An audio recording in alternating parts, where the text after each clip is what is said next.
大家好，我係言語治療師郭姑娘。上次條片呢，我哋就睇咗 M 同埋 N 之間有啲咩唔一樣啦。今日條片呢，我哋就睇下有啲咩練習可以一齊做嘅。咁首先都溫下書先啦。我哋讀有韻尾 M 嘅目標字嘅時候呢，嘴巴去到最後會合埋，舌頭會平放嘅。而韻尾 N 呢，讀到最後呢，個嘴巴應該要微微張開啦，脷仔都應該要掂住上排牙齒後邊，而氣流都應該喺鼻腔嗰度送出嘅。咁事不宜遲啦，我哋一齊睇一睇詞語層面嗰度有啲咩練習可以做啦。咁我哋記住要留心聽喎，同埋呢有個小提示就係呢，當我哋見到啲字嘅時候呢，都可以試下跟讀，留意去到最後有雙唇係咪要合埋嘅。好，第一個字開心，開心。好，咁我哋嘅目標字係心啦，心呢個字呢，我哋讀到最後嘴巴係需要合埋嘅，咁所以佢係尾音 M 啦。如果我哋嘴巴係打開咗呢，就會變咗做新啦，咁就讀得唔啱噶啦。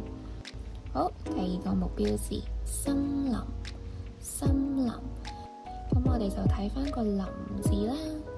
林字咧讀到最後嘴巴係需要合上嘅，所以佢係尾音 M 啦。好，跟住之後金色，金色。咁我哋嘅目標字係金啦，佢都係尾音 M， 因為讀到最後咧雙唇係需要合上嘅。然後下一個天空，天空。咁天空嘅天字係我哋嘅目標字啦，佢係尾音 N 嚟嘅，因為讀到最後我哋嘅嘴巴需要微微張開啦，如果唔係就會變咗做天啦。係一個眼睛，眼睛。咁眼睛咧，我哋睇翻目標字眼啦，佢嘅尾音亦都係 N 啦，我哋讀到最後嘴巴係需要微微張開嘅。咁我哋而家完成咗詞語層面嘅練習啦，而家就睇下句子層面咯喎。咁就想咁多位小朋友試下喺句子入邊揾翻有 M 或者 N 嘅字詞啦。好，第一句，天氣很熱，我最愛吃甜的西瓜。好啦，咁我哋而家睇一睇答案啦。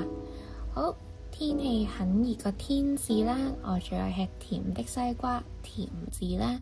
天字咧係 N 嘅韻尾嚟嘅，咁佢讀到最後嘴巴係需要微微張開啦。而個甜字咧，佢嘅韻尾係 M 啦，我哋讀到最後雙唇需要合上嘅。好，睇一睇下一句咯喎。下一句，雲朵在藍天中慢慢飄過。好啦，咁我哋睇一睇咯喎。答案呢就係雲係呢個 N 嘅韻尾啦，讀到最後雙唇要微微張開啦。而個藍字咧，亦都係韻尾 M 啦，我哋讀到最後嘴巴需要合上嘅。好，下一句，媽媽用針線幫我的校服縫好紐扣。好啦，呢一題嘅答案呢，首先就係線啦，線呢就係韻尾 M 啦，而個針呢就係韻尾 M 嚟嘅。好，最後嘅挑戰啦，就係段落層面。咁我哋而家一齊睇一睇個段落啦。在一個陽光燦爛的早晨，陳同學和林同學跟着老師去爬山。一路上天空有很多白雲，林同學非常用心，他帶了指南針，帶領大家走入森林。山上的空氣很清新，大家還看見了一些金色的花朵。到了中午，大家坐在草地上吃點心，媽媽為陳同學準備了三文治，還有酸酸甜甜的金桔水，大家吃得津津有味，覺得這頓午餐特別美味。這次旅行，大家不但鍛鍊了身體，還增進了友情，這真是一個充滿歡笑的週末。咁喺呢段落入邊呢，就有唔少嘅字都係有呢個粵音韻尾 N 或者粵音韻尾 M 啦。咁都希望同學呢，而家就自己睇一睇答案，睇下自己有冇讀啱咯喎。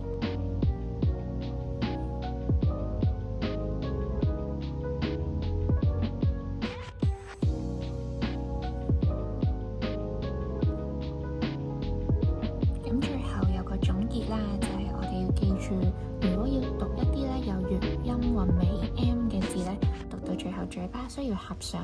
而如果係粵音韻尾 n 呢，我哋讀到最後呢，相信要微微展開。希望大家經過呢兩條片都掌握到點樣讀呢個粵語韻尾 m 同埋 n 啦。拜拜。